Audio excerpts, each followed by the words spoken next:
안녕하세요. 사연을 시작하기에 앞서 구독과 좋아요 부탁드려요. 감사합니다. 사연 시작해 볼게요. 지금도 가끔 그날을 떠올리면 묘한 기분이 들어요. 운명이라는 게 정말 장난스럽다는 생각도 들고 인생이 참 예측할 수 없는 것 같다는 생각도 들죠. 저는 25살에 첫 결혼을 했어요. 동갑인 아내와 함께 새로운 인생을 시작한다는 설렘으로 가득했었죠. 군대를 전역하고 2년 남짓 일하면서 모아둔 돈으로 작은 원룸 월세를 얻어 신혼살림을 차렸어요. 그때만 해도 사랑만 있으면 뭐든 할 수 있을 거라고 생각했어요. 순진했던 거죠. 하지만 현실은 녹록지 않았어요. 벌이가 시원찮아서 늘 아껴야 했고 매달 나가는 월세와 생활비를 맞추는 것만으로도 벅찼어요. 반면 아내는 워낙 꾸미는 것도 좋아하고 예쁜 것들에 관심이 많았어요. 매주 네일 아트를 받으러 가고 비싼 화장품을 사드리고 새 옷을 입고 싶어 했죠. 아내는 결혼 전부터 집안이 그럭저럭 살만한 편이었어요. 부모님이 용돈도 넉넉히 주시고 원하는 건 웬만하면 다 사줬던 환경에서 자란 거죠. 그래서 절약이라는 개념 자체가 없었어요. 생활비가 부족하다고 하면 그럼 부모님께 도움을 청하면 되지 않냐고 말하는 정도였으니까요. 저는 반대였어요. 어려서부터 부모님이 힘들게 사시는 걸 봐왔고 스스로 해결해야 한다는 생각이 뿌리 깊게 박혀 있었죠. 결혼했으니 이제는 독립적으로 살아야 한다고 생각했어요. 하지만 아내는 그런 제 생각을 이해하지 못했어요. 다른 친구들은 남편이나 남자친구가 좋은 직장 다니면서 아내 예쁘게 꾸며주는데 왜 우리는 이렇게 구질구질하게 살아야 해? 이런 말을 자주 했어요. 친구들과 만나고 오면 더 심해졌죠. 누구는 명품 가방을 샀다. 누구는 해외여행을 갔다. 이런 얘기들을 들으면 집에 와서 저에게 쏟아내는 거예요. 친구들이 나보고 초라하게 산다고 그러더라. 그런 말 듣고 부끄러워서 어떻게 만나겠어? 그런 말을 들을 때마다 가슴이 찢어지는 것 같았어요. 저도 아내를 행복하게 해주고 싶었지만 현실적으로 불가능했거든요. 그때 제 월급이 200만 원 정도였는데 월세 60만 원의 생활비까지 하면 남는 게 거의 없었어요. 처음에는 이해하려고 노력했어요. 여자니까 예쁘게 꾸미고 싶은 마음이야 당연하다고 생각했죠. 하지만 점점 카드값이 불어나기 시작했어요. 매달 최저 생계비도 빠듯한 상황에서 카드값만 100만 원씩 나오는 거예요. 네일 아트, 화장품, 옷. 저에게는 상상도 할 수 없는 금액들이었어요. 더 힘든 건 아내가 제 상황을 전혀 이해하려고 하지 않는다는 거였어요. 오히려 제가 인색하다고 아내를 사랑하지 않는다고 원망했어요. 친구들과 비교하면서 저를 무능하다고 비난하기도 했죠. 친구들 남자친구는 화장품 사달라고 하면 기꺼이 사주는데 당신은 왜 이렇게 쪼잔해? 나를 사랑하지 않는 거야? 그런 말을 들을 때마다 자존감이 무너지는 것 같았어요. 사랑과 경제적 능력을 연결시키는 아내의 사고방식이 저를 숨막히게 했죠. 사랑한다고 해서 없는 돈을 만들어낼 수는 없는 노릇이었는데 아내는 그걸 이해하지 못했어요. 결국 매달 카드값 때문에 현금 서비스를 받기 시작했어요. 이자가 무서워서 최대한 빨리 갚으려고 아르바이트를 하나 더 시작했죠. 밤 11시까지 일하는 게 일상이 됐어요. 하지만 아내는 제가 더 바빠진 걸 오히려 원망했어요. 요즘 나랑 시간도 안 보내고 집에 와서는 피곤하다고 말도 안 하고 이럴 거면 결혼을 왜 한 거야? 그런 말을 들으면 정말 답답했어요. 아내를 위해서 더 열심히 일하고 있는데 그것조차 이해해주지 않는 거예요. 점점 서로에 대한 원망이 쌓여갔죠. 이렇게 살면 안 되겠어. 좀 아껴야 하지 않을까? 제가 조심스럽게 말을 꺼내면 아내는 화를 냈어요. 여기서 뭘 더 아끼라고 하는 거야? 네가 돈을 더 벌면 되잖아. 그런 말들이 쌓이고 쌓여서 결국 매일 싸우게 됐어요.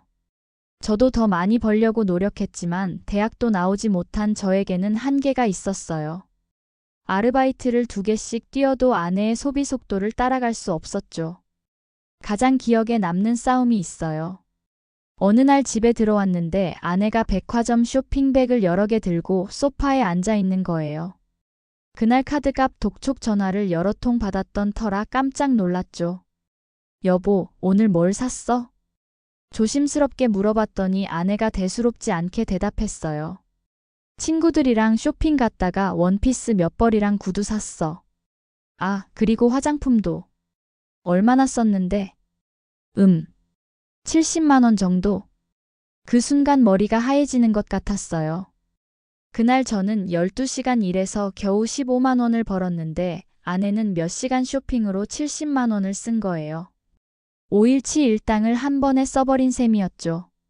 여보, 우리 상황 알잖아. 카드값도 밀려있는데 어떻게 그렇게 생각도 안 하고 써? 그러자 아내가 발끈했어요. 뭐 그렇게 많이 썼다고? 친구들은 한 번에 100만 원씩도 쓰는데. 나만 맨날 똑같은 옷 입고 다니라고? 그래도 우리 형편에. 형편. 맨날 형편 얘기 좀 그만해. 그럼 당신이 더 벌어와. 다른 남편들처럼. 그날 밤새도록 싸웠어요. 저는 현실적인 얘기를 하려고 했고 아내는 자신의 친구들과 비교하면서 저를 탓했어요. 결국 아내가 친정으로 가버렸죠.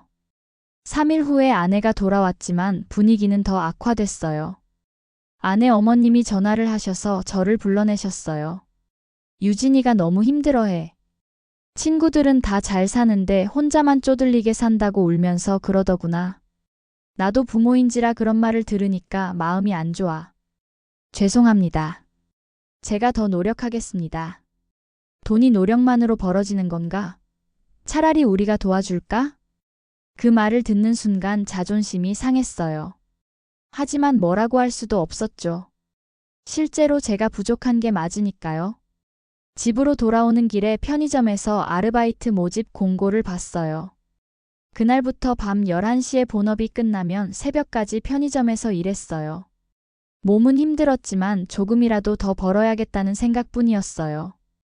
하지만 아내의 소비 패턴은 바뀌지 않았어요. 오히려 제가 더 바빠진 틈을 타서 더 자주 쇼핑을 다녔어요. 집에서 혼자 있는 시간이 늘어나니 친구들과 만나는 횟수도 잦아졌고 그때마다 돈이 나갔죠. 결혼 1년이 지나면서 카드 빚이 1,000만 원을 넘어갔어요. 저는 절망적이었어요. 아무리 열심히 일해도 빚은 늘어만 가고 아내와의 관계는 점점 악화되고 결혼한 지 2년이 지났을 때 아내가 더 이상 참을 수 없다고 했어요. 이렇게 가난하게 사는 게 지긋지긋해. 더 이상 이렇게 살기 싫어. 이혼하자. 그 말을 듣는 순간 가슴이 무너지는 것 같았어요.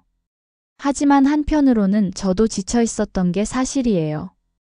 매일 반복되는 싸움, 늘어만 가는 빚, 서로를 원망하는 시간들이 너무 힘들었거든요. 알겠어. 이혼하자. 그렇게 우리는 헤어졌어요.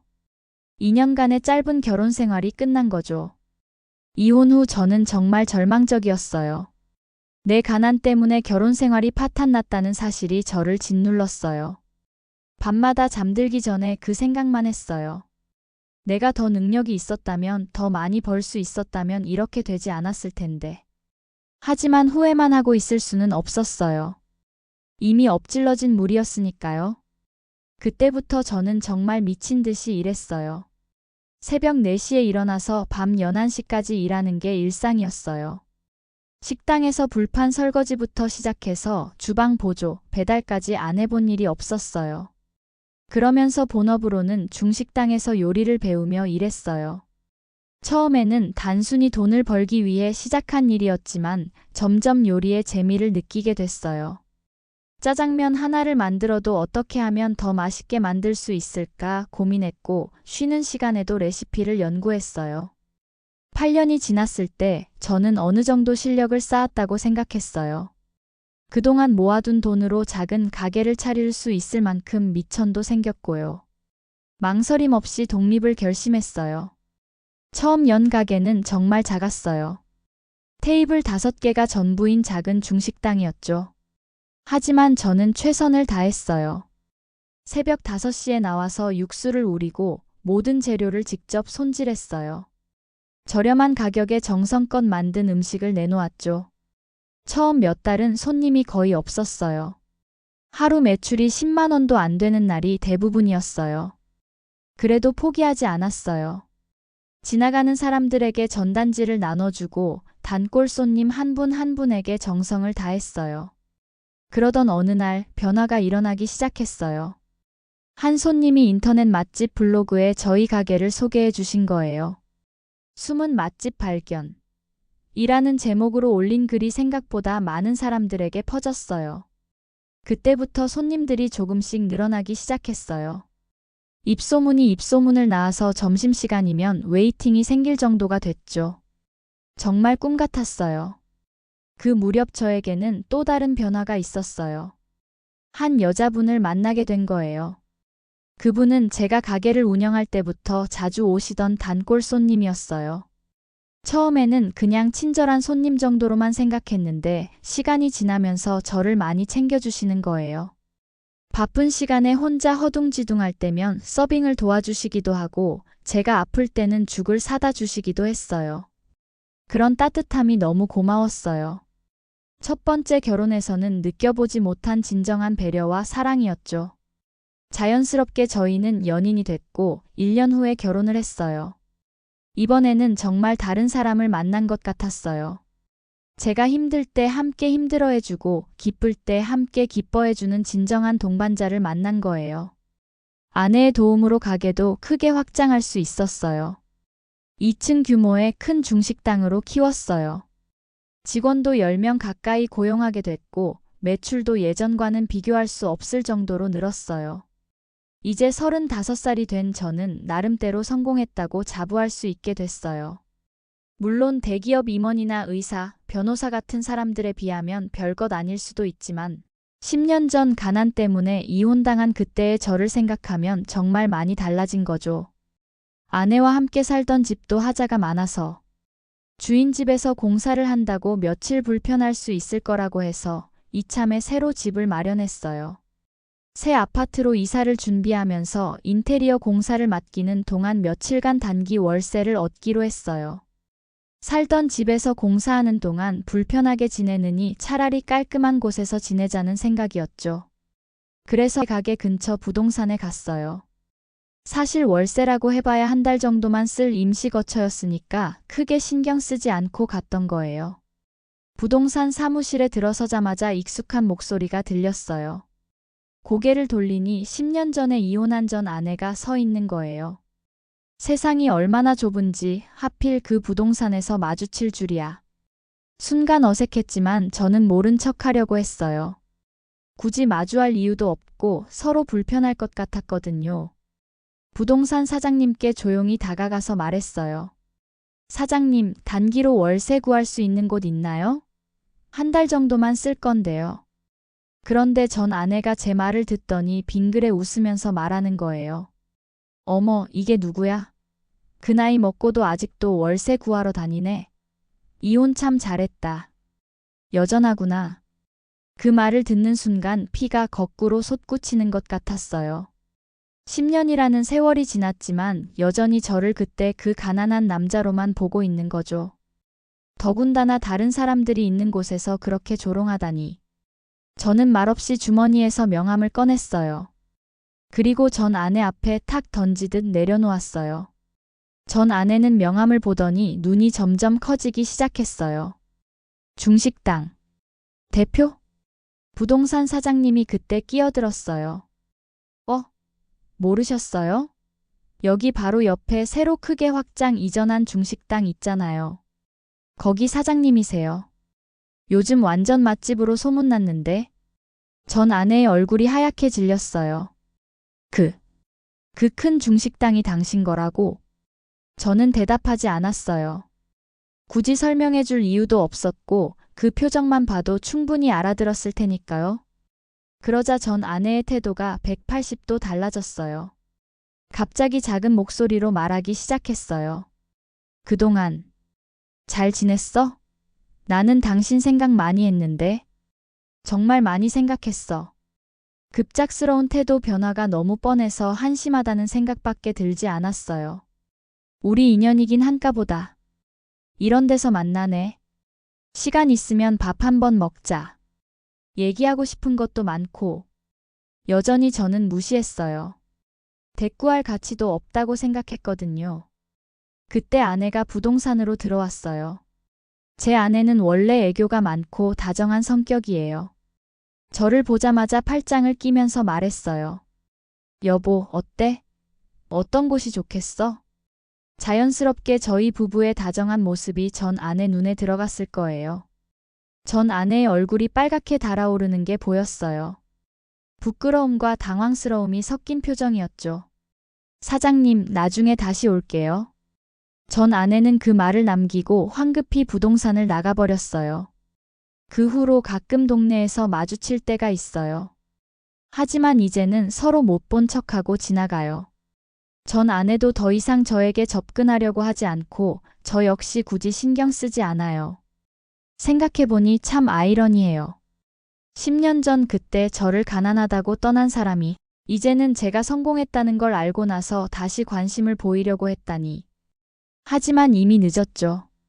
저에게는 진정으로 저를 사랑하고 함께 어려움을 이겨낸 소중한 아내가 있으니까요. 물론 가게 확장하면서 빚이 생긴 것도 사실이에요. 하지만 장사가 잘 되고 있어서 계획대로라면 몇 년 안에 다 갚을 수 있을 것 같아요. 무엇보다 이제는 혼자가 아니에요. 힘들 때 함께 고민해주고 기쁠 때 함께 기뻐해줄 진정한 동반자가 있으니까요. 새로 인테리어한 집에서 아내와 함께 보내는 시간들이 정말 행복해요. 아침에 일어나서 함께 커피를 마시고 저녁에 가게 일이 끝나면 집에 와서 하루 있었던 일들을 이야기하고 이런 평범한 일상이 얼마나 소중한지 이제야 알겠어요. 가끔 10년 전 그때를 떠올려 보면 오히려 감사한 마음이 들어요. 그때 이혼하지 않았다면 지금의 제가, 지금의 행복이 있을 수 있었을까 하는 생각이 들거든요. 힘들고 아픈 시간들이 있었지만 그 모든 것들이 저를 더 강하게 만들어줬고 진정한 사랑이 무엇인지 깨닫게 해줬어요. 이제는 과거에 연연하지 않아요. 앞으로도 아내와 함께 열심히 살아갈 거예요. 가게도 더 발전시키고 언젠가는 빚도 다 갚고 더 여유로운 삶을 살 수 있도록 최선을 다할 거예요. 인생이 참 묘한 것 같아요. 그때는 끝인 줄 알았던 일들이 오히려 새로운 시작의 발판이 되기도 하고 가장 힘들다고 생각했던 순간들이 나중에 보면 가장 소중한 경험이 되기도 하고요. 지금 저는 정말 행복해요. 사랑하는 아내와 함께 꿈을 키워가고 있고 하루하루가 의미 있고 보람차요. 10년 전 그 절망적이었던 시간들을 생각하면 지금이 꿈만 같아요. 혹시 지금 힘든 시간을 보내고 있는 누군가가 있다면 꼭 말해주고 싶어요. 절망적이라고 생각되는 순간에도 포기하지 마세요. 끝이라고 생각했던 곳에서 새로운 시작이 기다리고 있을지도 모르니까요. 저처럼 말이에요. 그날 부동산에서 있었던 일을 떠올리면 아직도 묘한 기분이 들어요. 복잡한 감정들이 섞여 있죠. 통쾌하다는 느낌도 있고 한편으로는 씁쓸한 마음도 있고요. 하지만 분명한 건 그 순간이 저에게는 하나의 분기점이었다는 거예요. 과거와 완전히 결별하고 새로운 미래로 나아갈 수 있게 해준 계기였달까요? 아내와 함께 새 집에서 보내는 첫날 밤, 저는 마음속으로 다짐했어요.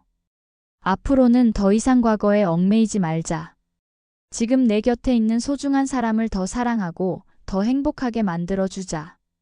그리고 우리가 함께 꿈꾸는 미래를 위해 더 열심히 살자고요. 그렇게 다짐하고 나니 마음이 한결 가벼워졌어요. 정말로 새로운 출발을 하는 것 같은 기분이었죠.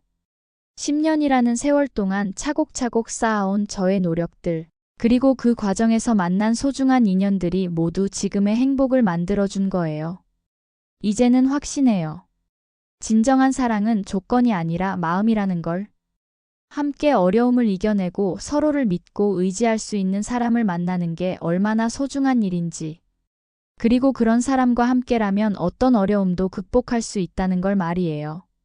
앞으로도 쉽지 않은 길이 기다리고 있을 거예요. 사업을 하다 보면 항상 위험 요소들이 있고 예상치 못한 일들이 생기기 마련이니까요. 하지만 이제는 혼자가 아니에요.